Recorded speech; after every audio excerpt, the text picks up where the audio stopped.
reception, so thank you everyone. Yeah. Now, in this town, we launched the book, Battle for Sanskrit. We did several events in Bangalore. I think it was 2016. And the previous speaker has done a very good job of summarizing the highlights of what the book says. What I want to tell you is what has happened since then, an update. So, the principle on which I've been working is that I have to do my Swadharma, and as Sri Krishna says, we have to each do our Swadharma rather than trying to copy somebody else's. So I appreciate that many other people are doing their Swadharma and they're doing the best they can from their side. I have to try and do the best from my side. So, a lot of scholars are working on similar things. A lot of scholars in India are working on similar things, and that has to be appreciated and honored, and I do that. And I'm just trying my best from my situation. So my Swadharma has to be in the context of my circumstances. And since I'm based in the US and I'm educated in the Western system of thought and can read very detailed, complicated stuff that they produce, and I have made it a practice for the last 25 years to go to their events.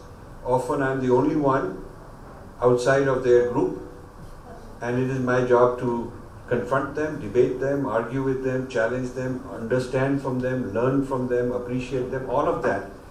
The close combat is an experience that gives you a certain vantage point which you don't have if you are studying from the outside, far away, 10,000 miles away, reading them and trying to study them. When you study people from the close, then you get a different understanding. And I am actually a product of having done that. So my Swadharma is based on close encounters. So in a sense, I'm doing what the European and the American anthropologists do when they come to India. They live here, they live among the people, learn the language, study them, then take it back and inform their people about their understanding of the local culture. So in a sense, while doing all kind of other careers in the Western world, I've lived there for 47 years now, I've also been an anthropologist of their way of life. So kind of anthropology of white culture, if you will. What they are like, how they're thinking, what is their good things, bad things, strengths, weaknesses. It's very important to do that. In fact, corporate India should be doing this anthropology of every country where you are operating, in China, Japan, wherever, so that you can do business with them.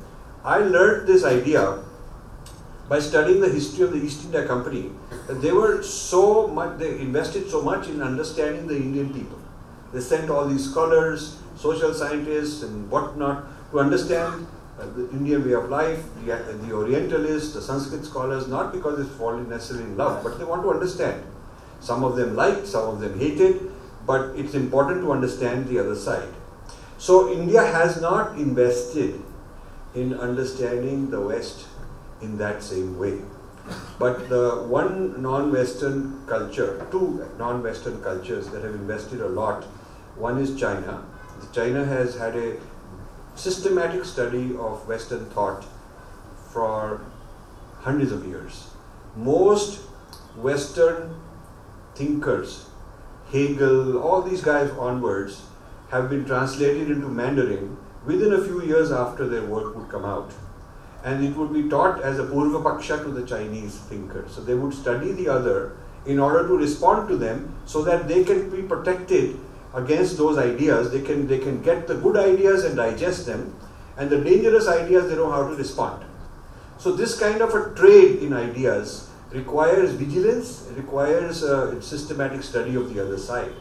And then the other civilization which has studied the West systematically is, of course, Islam. Islam has also had a lot of academic investment in responding to the West. We have not done in a sense, our job as Purva Paksha requires us to. We've done a little bit here and a little bit there. Often I am told, what you are doing has been done. But when I look in the details, our scholars looking at the West have not understood that Marxism has mutated. So doing a Purva Paksha of Marxism of 30-40 years ago does not suffice, because Marxism has mutated. So it's like if somebody wanted to do a detailed critique of Vedanta, it's not enough to have done a critique of Shankara. You also need to do all the follow-up people within Advaita, and then Vishishta Advaita, and then Dvaita. And many other schools, you have to analyze all of them and not just say, okay, we've done a Purva Paksha of one and then we are done. Similarly, to do a Purva Paksha of Marx and say we understood the left is not good enough, because after that came post-colonial studies, after that came subaltern studies, after that came postmodernism, which is very insidious, and now what I call neo-Orientalism. So as the other side mutates and morphs and creates new schools of thought, we have to keep up and do our Purva Paksha.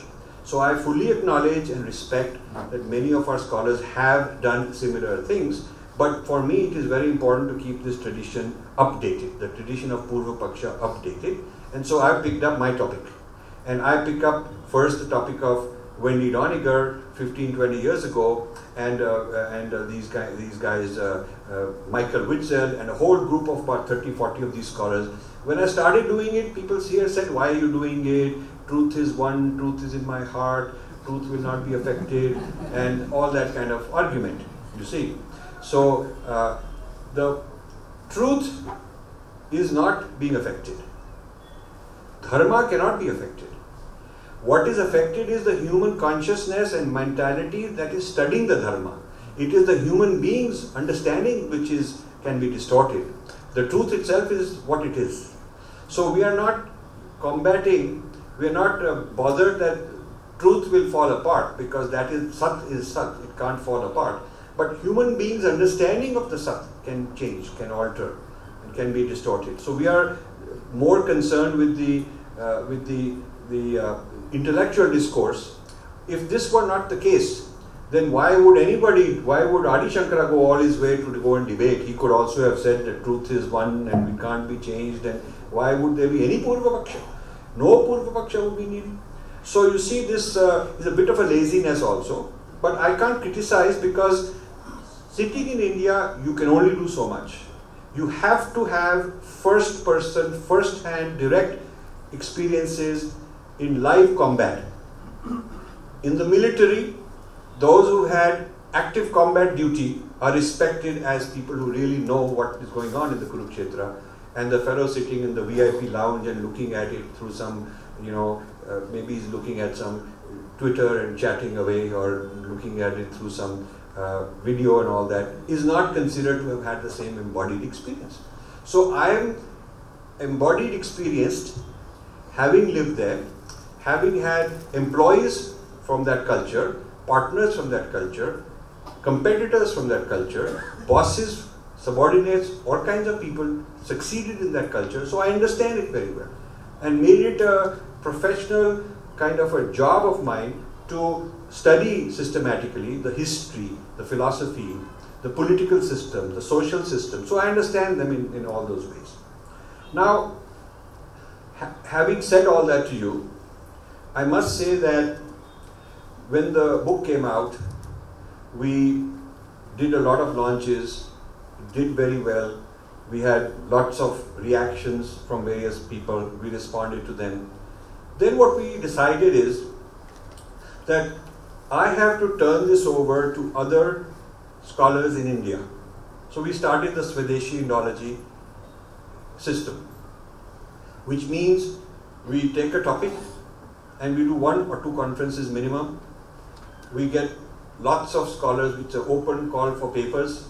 Every proposal is peer-reviewed, filtered by 3 persons who look at it, and then based on their blind review, they accept it or not. When people present these papers, the written paper has to be ready, not just slides.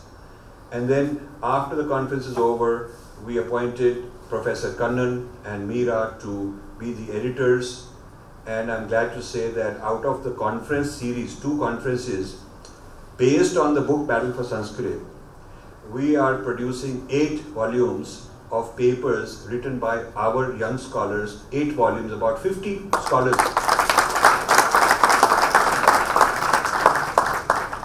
So 3 of them are ready.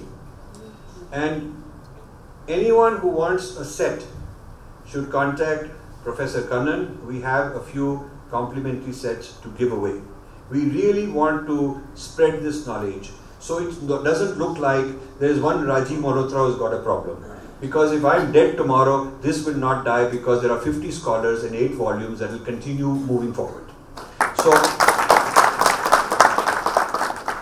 So the first volume is a response to 2 particular doctrines that are very fashionable in the West. One says that Sanskrit somehow influenced Nazism. So it's a response to that by 3 scholars from our side. And then another 5 scholars have responded to the thesis that Sanskrit is dead. Sanskrit is dead, and to the extent it's alive, it should be dead.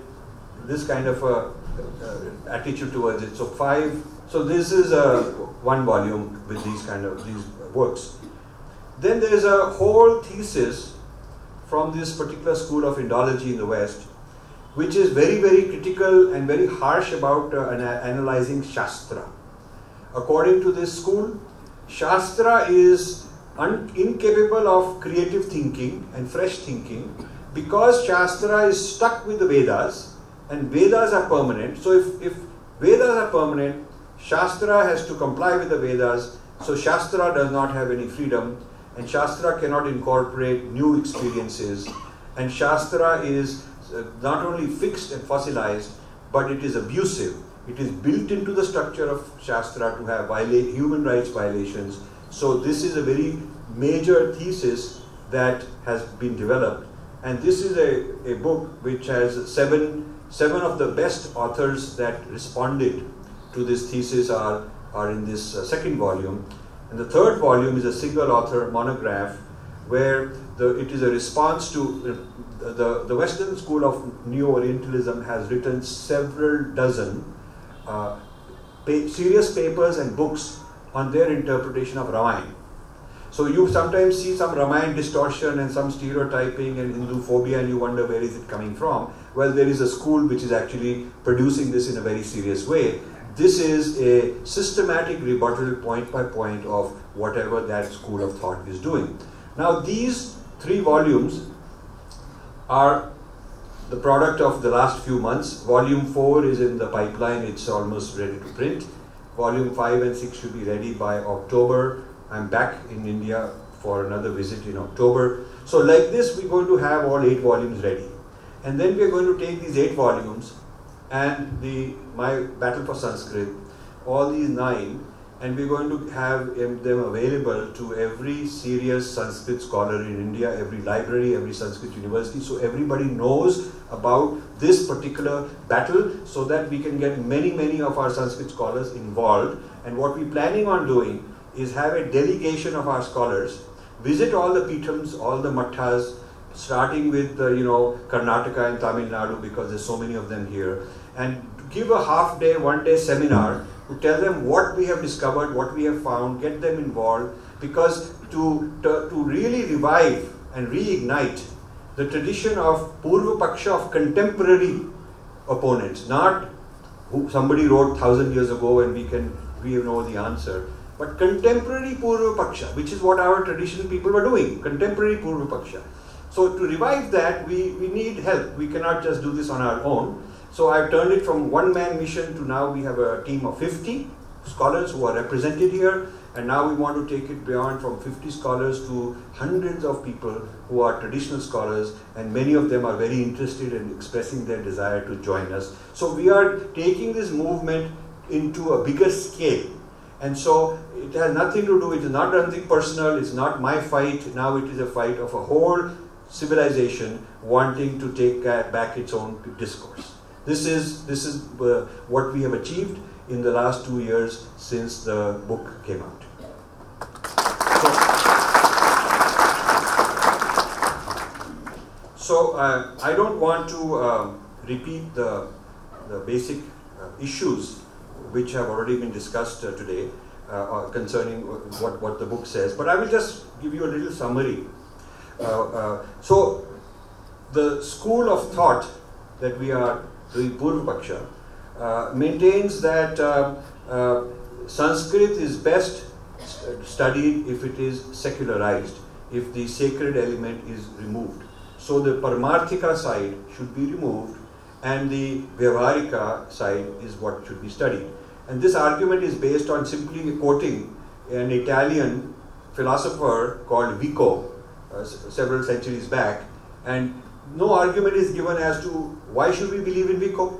Who is Vico? He just made these kind of theories. He had nothing to do with India. These were European theories. How can we take some European theory and blindly accept it for us? But because he said, and he influenced Marx and all these kind of left-wing people, so because he said that this Paramarthika side is no good, he didn't use the word Paramarthika, he had the Christian equivalent. So we are basically imposing the same on us, and that this I reject, because this, secularizing Sanskrit, removing the sacred, is not somebody else's business. If we want it secular, we have secular. If we want sacred, we have sacred. It's up to us. The second thing is, Sanskrit texts, according to them, should be studied to look for oppression. So there is the oppressor and the oppressed. The oppressed can be lower caste, can be women, can be Muslims, all kind of things. And so this is built into the Shastra structure. It is built into the Vedic structure, which goes into the Shastra structure. And not only that, but built into the grammar. This is a very interesting thing. Some of the papers here, which are in the second volume, are a response to a very detailed argument that has been put out, that the Sanskrit grammar itself contains some codes and some hidden things which are privileging certain people and are meant as a tool, device for oppressing and dominating over other people. So it's a very clever thesis that they have, which we are responding to. Then there is a huge claim that the history of Sanskrit starts after writing, and the oral tradition does not have to be studied. So the whole works of this school of Neo-Orientalism, they just disregard the oral tradition and they look at written onwards, and they come up with an argument that that is what makes history and oral tradition doesn't. But we all know how important the oral tradition is to us. I mean, everything from mantra to Shaktipat to, for thousands of years these things have been passed on orally. It's such a big tradition, you cannot just dismiss that and sideline it. Then there is a politicization of Kavya, creating a big tension between Shastra and Kavya, saying that they are really tense and opposed to each other, and then dismissing the Shastra, studying the Kavya, and then studying the Kavya as a kind of a political doctrine, a political system, where the Ramayana is studied as a great example of Kavya being meant for political purposes. So the claim is made that Ramayana became very popular as a reaction to Muslim invaders, to project on them that they are the Rakshasas and things of that sort. So this projection of the good side against the bad side, Ramayana was used to rabble-rouse Hindus against Muslims, and this is why they want to build Ayodhya, to do the same thing again. So this is a theory that they have come up with. So the entire export of Sanskrit to various kingdoms all over Southeast Asia and other parts of Asia, according to their theory, this was done to give these local kings the sense that they have become like Ram, the divine king, and this, by giving them this franchise that they are like the Ram, they would be able to dominate and oppress over their people. So Ramayana became a kind of a device. You kind of go and install Ramayana, like you install a hotspot or something. You install Ramayana, and by installing Ramayana, the king becomes powerful, and then the king pays you and subsidizes and patronizes you. So it's a conspiracy between Brahmins and the Raja. This is a theory. This is a theory they have. And you see, the good thing is, if somebody has a problem with these things I'm saying, I no longer have to respond. We now have 50 scholars who independently studied these things, published their papers, they have gone and done lectures. These lectures are in videos. So the statements I'm making are now not my findings. I did the first wave of digging these things up. But now we have 8 volumes coming by other scholars. It's their work. They are the ones, and this is very important because I have to phase out of this. I have to initiate a battle, phase out of it after turning it over to a team, and then move on to my future research, because I am working on many other books. I am now no longer actively doing work on this battle for Sanskrit because other people have taken over, and I've moved on to other topics. Then there is this tension between Sanskrit and the vernaculars. This is a very interesting, that Sanskrit versus vernaculars was fight going on, and the rise of Sanskrit and fall of Sanskrit happened in this way. And then of course the depiction of Hinduism versus Buddhism is a very important part of this narrative that they have built about us. So revival of spoken Sanskrit is considered very bad by this group of Indologists. They